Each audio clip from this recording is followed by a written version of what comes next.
Okay, so to continue our conversation about explicit form, the thing you need to know about is explicit forms. You don't necessarily need the previous term to find the next term, and we'll see a couple examples right here. First thing says find the nth term of a arithmetic sequence with the first term -3 and a common difference of 4. Well, plugging that into our arithmetic or explicit formula is u sub n equals u sub 1 plus n minus 1 times the constant difference. So we have this. First term is -3 plus n minus 1 times 4. Or you could write it as 4 in the front. Now what would the 150th term be? Well, that's real easy. You just go, okay, u sub 150 would be equal to -3 plus 150, take away 1, times 4. So -3 plus 149 times 4, which is -3 plus 596, which comes out to be 593. So that's that one. What is the 38th term of the arithmetic sequence whose first three terms are 15, 10, and 5? Well, you know the first three, so that's pretty cool. So let's take away, let's do 15 minus 10, and I guess that's 5. So you know D is 5. You know that U1 is 15. So if you plug it in, you get UN equals 15 plus n minus 1 times 5. Now if we want to find the 38th term, u sub 38 equals 15 plus 37 times 5. I guess that's 15 plus 185. And I guess you get 200. So the 38th term is 200. But what if you don't have the first term? What if you don't have that at all? Well, I'm glad you asked that question, because then there's this formula right here. This generalizes everything that we talked about. So if you don't have the first term, all right, say in this case we have the 5th term and the 11th term, you can really easily find u sub 1, but you don't really need it. So to do this, what you can do, first we got to get the constant difference. So let's use this term, let's use this formula. We're going to go u sub 11 is going to be equal to u sub 5 plus n minus p. 11 minus 5 times d. So we gave us, that would be 64 equals 22 plus 6d. And we subtract 22, you get 42 equals 6d. Divide by 6. So d is 7. So plugging this in, you can say u sub 5, which we have, is equal to the first term plus 5 minus the first term times a constant difference. So u sub 5 equals u sub 1 plus 28, and then u sub 5 was 22. So 22 equals u sub 1 plus 28. Take away 28, you get the first term is -6. Sound good? Good. Moving on, let's talk about this goofy notation. What does this mean? This right here, that means sum. That's the Greek letter sigma. Okay, it just means to add everything up. This means where you start. That's where you start. This is where you end. So starting from 1 going up to 100. So if I wanted to do this, I could. It would have to be something like this. Like if I wanted to do, like if I had something like, let's say I had something like the sum of. What if I had something like this? This is how you would do it. the sum from 1 to 4 of 5 minus 4n, I would have to first find the first term. So the first term is 5 minus 4, so that's 1. And then the second one I put a 2, so I'm going to plus, and then put in 2. 5 minus 4 times 2, I believe that's a negative 3, plus, put in 3, negative 12 plus 5, I think that's negative 7, and then plus negative 11. And then you add them all up and I get negative 20. So it's not too bad. You can it's pretty easy to do. There is a way to do it with the calculator, okay? There's a way to do it with the calculator, and here's how you do it with the calculator. If I wanted to put this in the calculator, I'm going to have to do this. I'm going to have to hit second and stat. And I'm going to move over, see, second stat.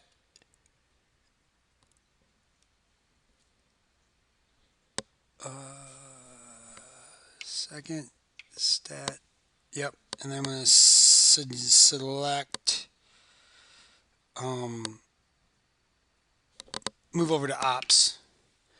And I'm going to select sequence. So that's option 5. Oh, let me get out of there first. Second, quit. Let me do that again. So we want to go second, stat, options 5 for sequence.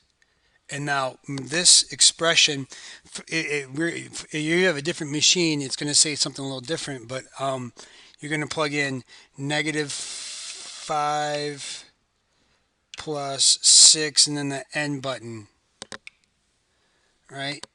And then if you don't have that on your screen, you might have to do, you might have sequence parentheses, so you have negative 5 plus 6n, and you're going to do comma, right? You're going to do comma, but I'm going to put in the letter n right here. So then if you don't have this, it'd be negative 5 plus 6n comma n. Start is 1, so you're going to do a comma 1. End, so you got a comma, and you're going to go 7. All right? And then don't worry about the step, and I'm going to go paste. So those of you that don't have an 84 like mine, it would look like that. The sequence negative 5 plus 6n comma n plus 1, or comma 1 comma 7. All right, what does that do? Enter. That lists the first 7 terms in the sequence. All right, I just did that just to do it, right? But what if I wanted to go all the way? What if I wanted to add up everything from 1 to 100? Well, to do that, you're going to have to do sum of the sequence. So check it out. Here's how you do it. You do second stat, go to ops, I believe, and we're going to go down to, oh no, not going to go ops, we're going to go math. Math, and we're going to hit 5 for the sum, and then we can actually hit, then hit second stat, ops, sequence, and do the same thing as before, but instead of ending at 1, we're going to end it at 100, right? And then it's going to look something like that. And then I hit enter, and I get 2,900 or 29,800. So that's how you do it on the calculator. So we got that. It's 29,800. We use the calculator to do that. Okay. Okay, so now let's look at partial sums of arithmetic sequence. We already did that one. So let's look at partial sums of arithmetic sequences. What do they mean by that? Well, partial sums, because you can have an infinite sum. It can go on forever and ever and ever. So they say k partials. When they say the partial sum, it means like up to a certain level. And you don't really need the calculator. There's 2 of them.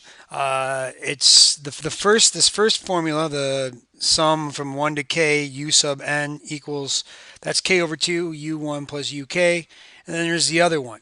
The first one you use when the last term is known. So this one right here, you're going to use when you know the last term. This is you use when you have the last term. When the last term is known, you use this one.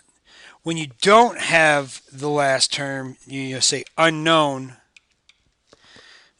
unknown last term, unknown last term. You use this one. Okay? So let's take a look at how or why you would use this. So find the 14th partial sum of the arithmetic sequence 21, 15, 9, 3, dot, dot, dot. Well, we don't know what the last term is. So we're going to use that first one. We're going to use, or the second formula, k u sub 1 plus k times k minus 1 all over 2, and you're multiplying that by d. So let's fill in the blanks here. What's k? K is 14. What's the first term? 21. All right, so we got 14 times 21 plus 14 times 13 over 2, and our constant difference, I believe that's -6. Let me plug all that in there. I believe that becomes 294 minus 546 equals 252. So that's what the partial sum is. You could go ahead and do the other part if you wanted to, but this works just fine. You do not need a calculator for that. What about this one? Find the sum of all multiples of 4 from 4 to 404.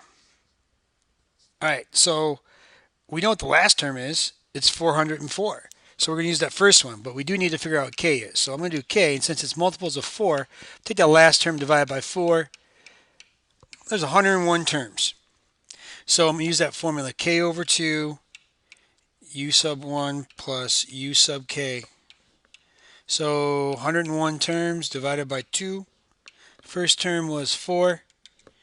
Last term is 404. So this is 50 and a half times 408. So that all adds up to 20,604. Sound good? All right. Last one. Larry owns an automobile dealership. He spends $18,000 in advertising during the first year, and he plans to increase his advertising expenditures by $1,400 in each subsequent year. How much will Larry spend on advertising during the first 9 years? All right, so this is basically you keep adding, adding, adding. You don't know the final term. So let's use that second formula, the ku sub 1 plus k times k minus 1 over 2 times d. So what's k? 9 years. So k is 9. U sub 1, the first year is 18,000 plus 9 times 8 over 2. And the constant difference, I believe, is 14,000 because he keeps adding that much money. So you get 162,000 plus 50,400. And that earns up in the 9 years he would have spent $212,400 in advertisement. So I hope this makes sense. I'm sorry the video runs a little bit long, but you can handle it. See you in class tomorrow, and may the force be with you.